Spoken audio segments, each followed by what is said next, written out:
बिस्मिल्लाहिर्रहमानिर्रहीम।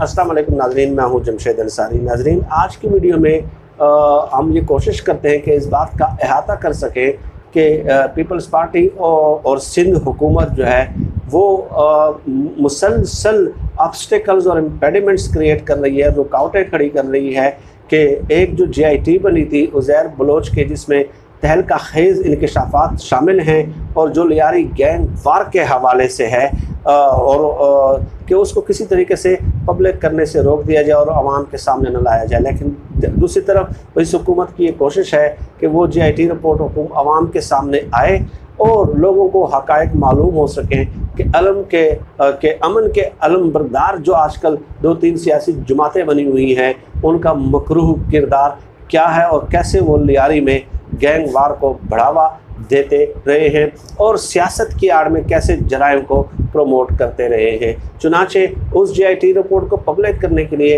अली ज़ैदी साहब Sindh high court भी गए और वहाँ से उन्होंने बाकायदा, जहाँ तक मेरी मालूमात हैं, कि सिंध हाई कोर्ट ने हुक्म भी दिया है कि उस JIT रिपोर्ट को पब्लिक किया जाए सिंध हुकूमत को, लेकिन उसके बावजूद भी उस JIT रिपोर्ट को जो है ना वो पब्लिक नहीं किया जा रहा। तो आखिर उसमें ऐसा क्या है कि हाई कोर्ट के हुक्म के बावजूद भी, और वैसे भी हाई कोर्ट का अगर हुक्म न भी हो तो अगर आप क्लियर हैं, लेकिन नहीं, जो लियारी में होता रहा वो तमाम हक़ाइक़ आप लोगों के सामने और उस पर मुकम्मल, यानी कि यूँ समझ लें कि किताबें लिखी जा सकती हैं और उससे आप अंदाज़ा लगा सकते हैं कि हमारी सियासत जो है वो किस कदर बेरहम है। यही लोग मुल्क के अवाम के, गरीबों के मसीहा बनने की कोशिश करते हैं और वहाँ पे उन्होंने क्या किया, क्या कुछ नहीं किया। लोगों के सरों से फुटबॉल खेले गए। चुनाचे 2-3 पॉइंट्स तो मैं आप लोगों के सामने उस JIT रिपोर्ट से रखता हूँ और उसके बाद जो है 3-4 पॉइंट्स, और उसके बाद आगे चलते हैं, कुछ और हक़ाइक़ भी आप लोगों की खिदमत में पेश करने हैं। पहली बात कि फरियाद तालपुर के हुक्म पे निसार मोराई को फ़िशरीज़ का चेयरमैन लगाया गया और निसार मोराई ने 3 कत्ल करने का एतराफ़ भी किया। अब इसका ताल्लुक़ किसके साथ है, प्रमोट कौन कर रहा है? फरियाद तालपुर। इसके अलावा उज़ैर बलोच के हवाले से मैं बता दूं कि बचपन से उनका ताल्लुक़ पीपल्स पार्टी से है और आसिफ जरदारी के कहने पे अब्दुल कादिर पटेल, अवैस टपी, सेनेटर यूसुफ बलोच, निसार मोराई, इन लोगों ने उज़ैर बलोच को सपोर्ट किया और उनको उनकी शह बांधी, उनको असलहा दिया, पैसा दिया और इस तरह एक लियारी गैंग वार का बाकायदा एक हिस्सा बनाया। और ये क्यों बनाया वो आगे चल के बात करेंगे। इसके अलावा एक अली ज़ैदी साहब ने कहा, और वैसे भी जो है ना, कि 2013 में पीपल्स पार्टी के टिकट पे जिन लोगों ने वहाँ से कराची में इलेक्शन लड़ा वो हल्फ ले रहे थे कि उज़ैर बलोच हमारा लीडर है। और इसके अलावा जो उस JIT रिपोर्ट में जिसमें MI, ISI, पुलिस, रेंजर, ठीक है, इसके अलावा स्पेशल ब्रांच, CID, ये तमाम इदारों के लोग शामिल हैं और उनके बाकायदा सिग्नेचर्स हैं। उस JIT रिपोर्ट में ये भी है कि स्पीकर आगा सुराज दुरानी के कहने पे लियारी का एडमिनिस्ट्रेटर लगाया गया जो 20 लाख रुपए उनको दे देता और 1 करोड़ रुपए जो है वो फरियाद तालपुर को लियारी से इकट्ठा करके देता था। इसके अलावा पोर्ट्स एंड शिपिंग में एक बंदा लगाया गया, सईद खान, और वो फरियाद तालपुर के हुक्म पर लगाया गया। ये जो सईद खान है, पोर्ट्स एंड शिपिंग में जो लगाया गया फरियाद तालपुर के हुक्म पे, 20 लाख उज़ैर बलोच को देते थे और 1 करोड़ रुपए माहवार फरियाद तालपुर को देते थे। ये भी उस JIT रिपोर्ट का हिस्सा है जिसमें जो मैंने आपको बताया कि MI, ISI, पुलिस, रेंजर्स और स्पेशल ब्रांच CID के लोग शामिल हैं और बाकायदा उनके जो सिग्नेचर्स हैं वो भी उनके शामिल हैं। अब सवाल ये है नाज़रीन कि सिर्फ यही नहीं, उज़ैर बलोच के जो इंकशाफात हैं उससे पीपल्स पार्टी को हमेशा से बहुत तकलीफ़ होती है, लेकिन इस बात को समझने की ज़रूरत है नाज़रीन कि मैं उस वक्त पीपल्स पार्टी और MQM जो है वो एक दूसरे के साथ हुकूमत में इत्तेहादी थे और साथ ही साथ उनके जो है ना वो जिस तरह वो सास बहू के झगड़े होते हैं ना कि वो रूट के चले जाते थे, हर महीना जो है ना MQM वाले रूट के चले जाते थे और बज़ाहिर उनका जो दावा हो जाता कि जी अवामी हुकूक के लिए काम नहीं किया जा रहा है, लेकिन इंटरनली उनके अपने इख्तिलाफात थे और वो क्या थे कि वो ये थे कि उस वक्त MQM का जब उरूज था आप लोगों ने देखा कि कराची में भत्ता और टारगेट किलिंग उरूज पे थी और कैसे मार्केटों में बाकायदा पर्चियाँ तकसीम की जाती और दुकानदारों से कहा जाता कि जी आपने इतने इतने इतने इतने पैसे देने हैं हत्ता कि एक दिन तो ऐसा भी हुआ कि दुकानदारों ने कहा कि अब हम और कितना दें, आखिर कितना दें, हम अपने बच्चों के लिए क्या कमाएं, हम टैक्सेस दें, हम क्या कुछ करें।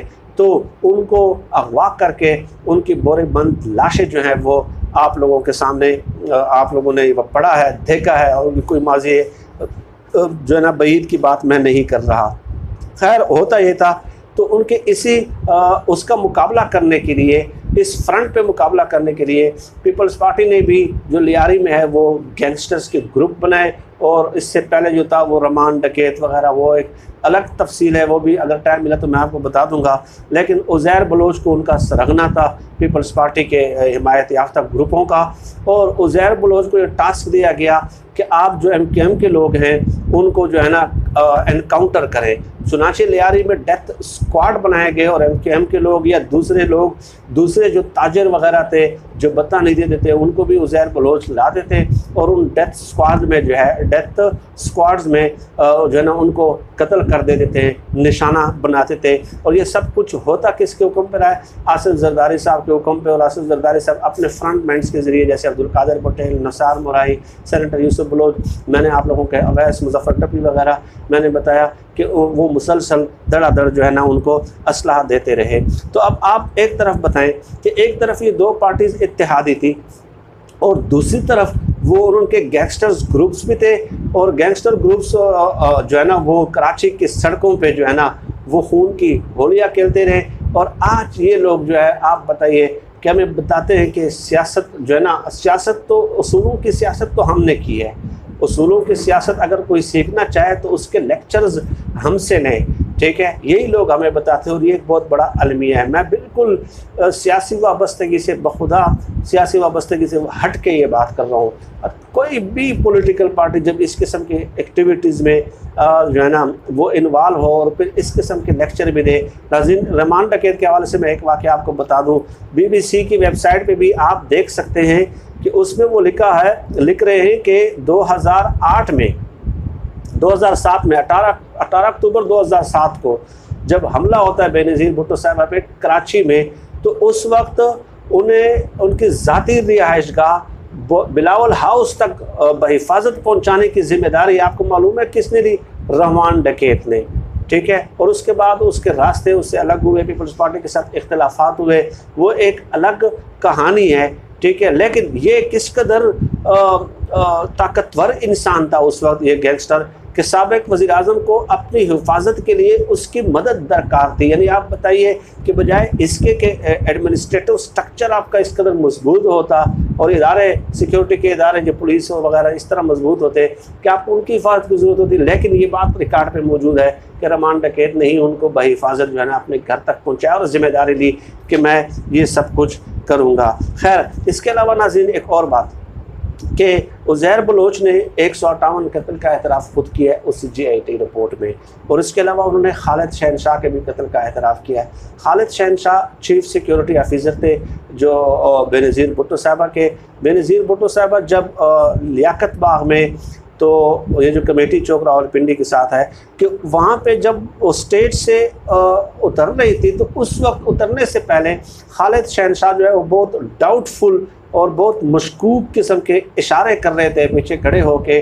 तो उससे अक्सर जो मुहक्किकीन या इन्वेस्टिगेटर्स हैं वो यही कहते हैं कि खालिद शहनशाह का भी बेनज़ीर भुट्टो के जो कत्ल में है वो कोई किरदार है, ताने बाने मिलते हैं। लेकिन इसी जो है ना खालिद शहनशाह को उज़ैर बलोच से मरवा दिया गया, कत्ल करवा दिया गया। तो इससे आप अंदाज़ा लगाएं कि बेनज़ीर भुट्टो के कत्ल में किसका हाथ हो सकता है, और ये डांडे अगर आप मिलाने की कोशिश करें तो ये कहाँ पे जाके मिल सकते हैं, ठीक है। और नाज़रीन एक और बात कि होता क्या था कि पीपल्स पार्टी ने जब ये पीपल्स अमन कमेटी वगैरह इस तरह के नाम दे के उज़ैर बलोच को इतना मजबूत और तवाना किया, और वहाँ पे लियारी में उनको डेथ स्क्वाड बना के दिए पीपल्स पार्टी में इनके आसिफ जरदारी साहब ने, तो उस वक्त जो है इन लोगों ने बाकायदा इलाके तकसीम किए हुए थे। MKM ने भत्ते के लिए अलग और उन्होंने अलग तकसीम किए हुए थे। चुनांचे होता क्या था कि उज़ैर बलोच इस कदर ताकतवर हो गए कि वो आहिस्ता आहिस्ता जो है MKM के इलाके थे, यानी कि जो भत्ता लेते थे वो वहाँ पे भी जहाँ पे उनका असर रसूख होता था MKM का, उन्होंने जो है ना अपनी जो है ना पाँव पहनाना शुरू कर दिए। चुनाचे तिब्बत सेंटर, सदर और आरामबाग गार्डन, पाक कॉलोनी, निश्तर रोड, ये ज़ैर बलोच खुलेआम MKM के इलाकों में भत्ते की पर्चियाँ देना शुरू हो गए। और इस तरह फिर आप देखते रहे कि कैसे कराची की सड़कों पर खून की होली खेली जाती रही। ये हमारा सियासी किरदार है।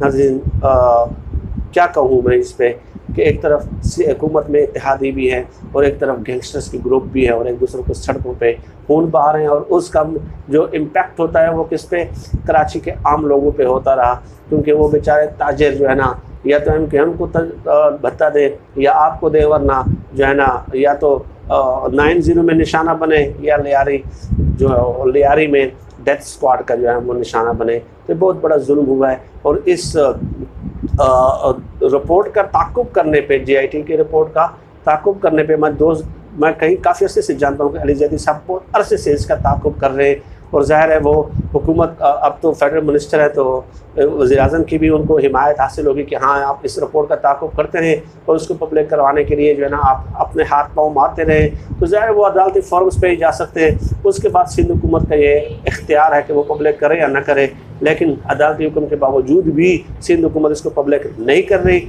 लेकिन जो अली ज़ैदी साहब ने कल फिर असम्बली के फोरम पे ये बातें की, तो मैं बिल्कुल समझता हूँ कि ये बातें उनको करनी चाहिए। और साथ ही साथ जो है ना अली ज़ैदी साहब या दूसरे जो हुकूमत है, हुकूमती वज़रा हैं, उनको अपनी कारकर्दगी पे भी साथ साथ फोकस जारी रखना चाहिए। बट इस किस्म की चीज़ों को भी एक्सपोज करना ज़रूरी है, बहुत ज़्यादा ज़रूरी है, क्योंकि लोग उनको भी बतौर ऑप्शन ले रहे हैं और बतौर जो है ना मसीहा वो अपने आप को एक दफ़ा फिर पेश करने लगे हैं।